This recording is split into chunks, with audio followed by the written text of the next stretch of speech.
ሰላም ጤና ይስጥልን የሪያሊቲ ሚዲያ ተከታታዮች ለዕለቱ የተዘጋጁትን መረጃዎች ይዘን ቀርበናል። እስከ መጨረሻው እንድትከታተሉ ጋብዘናችኋል። አሁን በቀጥታ ወደ መረጃዎቹ እንሄዳለን።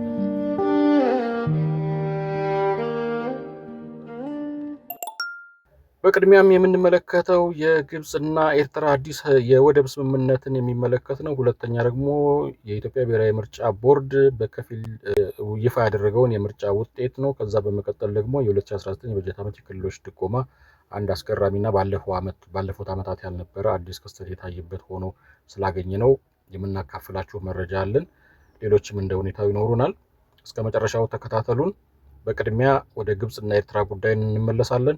የግብጽና ኤርትራ የውጭ ጉዳይ ሚኒስትሮች በካይሮ ባደረጉት ስብሰባ በማዕድን፣ በመሰረተ ልማትና በባህር ትራንስፖርት ላይ የሚያተኩር የትብብር ስምምነት ተፈራርመዋል። ዋነኛው የትኩረት አቅጣጫ ግን የአሰብ፣ ምጽዋና ማርሳ ፋጢማ ወደቦች ልማትና የባህር ላይ ትስስር ነው። ስምምነቱ በተለይ የአሰብ ወደብን ማካተቱ የባህር በር ፍላጎት ያላትን ኢትዮጵያን በቀጥታ ለመገደብና ለመክበብ የተወጠነ ስልታዊ እርምጃ ነው ተብሏል። ሁለቱ ሀገራት የቀይ ባህር ደህንነት እና አስተዳደር መብት ባህር ዳርቻ ላላቸው ሀገራት ብቻ የተወሰነ መሆኑን በመግለጽ ኢትዮጵያን በቀጥታ ከቀይ ባህር ጉዳዮች ለማግለል መስማማታቸውን ተንታኞች ገልጸዋል።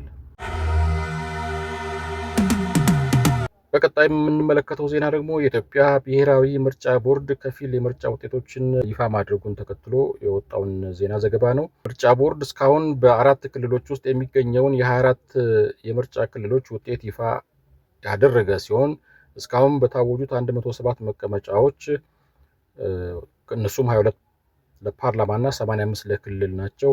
ገዢው ፓርቲ ብልጽግና ፓርቲ ሙሉ በሙሉ ማሸነፉ ተገልጿል። ቀሪዎቹን ተቃዋሚዎች ወስደዋል። እነሱም 3 ወንበሮች ብቻ ነው ያሸነፉት። አንዱ አብን ነው።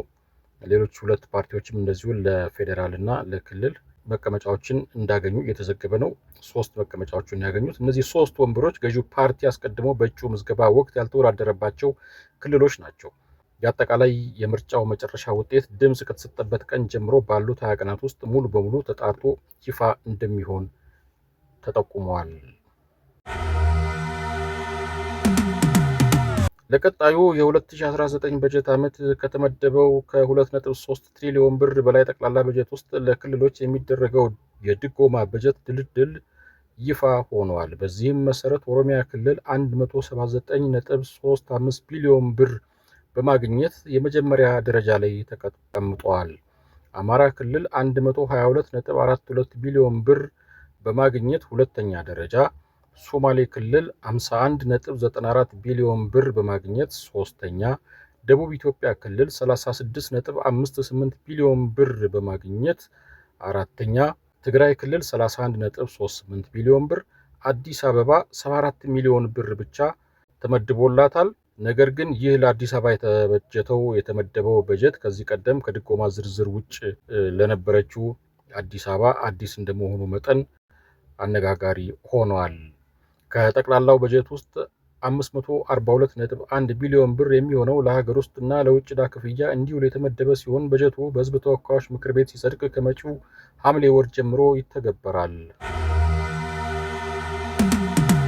ወደ ቀጣዩ ዜናችን እናልፋለን። በእስራኤል የኢሳያስ አፈወርቂ ደጋፊዎች ላይ የተከፈተው የእስርና የማባረር ዘመቻ የተመለከተ ነው። በእስራኤል የሚኖሩና የኤርትራውን ፕሬዝዳንት ኢሳያስ አፈወርቂን አገዛዝ የሚደግፉ ስደተኞችን በቁጥጥር ስር የማዋልና የማባረር ዘመቻ ተጀምሯል። የእስራኤል ፓርላማ ወይም ክኔሴት የኤርትራን መንግስት የሚደግፉ ስደተኞች የስደተኝነት መብት ሊኖራቸው አይገባም የሚል ሕግ አውጥቷል። ይህ እርምጃ በሰብአዊ መብት ተሟጋቾችና በእስራኤል ባለስልጣናት መካከል ከፍተኛ ክርክር የፈጠረ ሲሆን የሀገር ውስጥ ጉዳይ ሚኒስትር ሙሉ ስልጣን ስለሌለው እስካሁን በቁጥጥር ስር ከዋሉ 17 ሰዎች መካከል ወደ ሀገሩ የተመለሰው አንድ ሰው ብቻ መሆኑ ተገልጿል። ከእስራኤል ወደ ሳውዲ አረቢያ ስናልፍ ወደ 65 የሚጠጉ ኢትዮጵያውያን ስደተኞች በጅምላ እንደተረሸኑ ተሰምተዋል። በሳውዲ አረቢያ ደቡብ ምዕራብ አሲር ክልል በሚገኘው የካሚስ ሙሻይት ማደሪያ ተቋም ወይም ብሎክ 5 ውስጥ 65 ኢትዮጵያውያን ስደተኞች በአብዛኛውም ከትግራይ ክልል የተሰደዱ ተፈናቃዮች በጅምላ መረሸናቸውን የሚያሳይ አስደንጋጭ መረጃ ወጥቷል። የሰብአዊ መብት ድርጅቶች እንደገለጹት ታሳሪዎቹ የሞት ፍርድ የተፈረደባቸው ያለምንም በቂ ጠበቃና አስተርጓሚ በአጭር ጊዜ ችሎት ሲሆን ማንበብ የማይችሉትና ሰነድ በዱላ ተደብድበው እንዲፈርሙ ተገደዋል። ለ2 ዓመታት ያህል የይግባኝ መብት ተነፍገውና ከቆንስላ ባለስልጣናት ጋር ሳይገናኙ እንዲቆዩ መደረጉም ታውቋል። ኩዌት ኢትዮጵያና ኤርትራን ጨምሮ ከ10 ሀገራት የቤት ሰራተኞችን ወንድም ሴትም ለመቅጠር የሚያስችል አዲስ መመሪያ አውጥታለች። በተቃራኒው ግን በ27 ሀገራት ላይ የቅጥር እገዳ ጥላለች። ከነዚህ ሀገራት መካከል ኬንያ፣ ኡጋንዳና ናይጄሪያ ይገኙበታል። ጅቡቲም አለችበት። ህገወጥ የቪዛ ንግድና ደላሎችን ከመስመር ለማስወጣት ሲባል የቅጥር ሂደቱ ሙሉ በሙሉ ሳህል በሚባል የሞባይል መተግበሪያ አማካኝነት በኦንላይን ብቻ እንዲፈጸም ተደንግጓል። እንዲሁም የስፖንሰር አሰራሩ ጥብቅ ተደርጎ አንዲት ሴት አንድ የውጭ ሰራተኛ ብቻ፣ አንድ ወንድ ደግሞ አንድ ወንድ አሽከርካሪ ብቻ ስፖንሰር እንዲያደርግ ተፈቅዷል።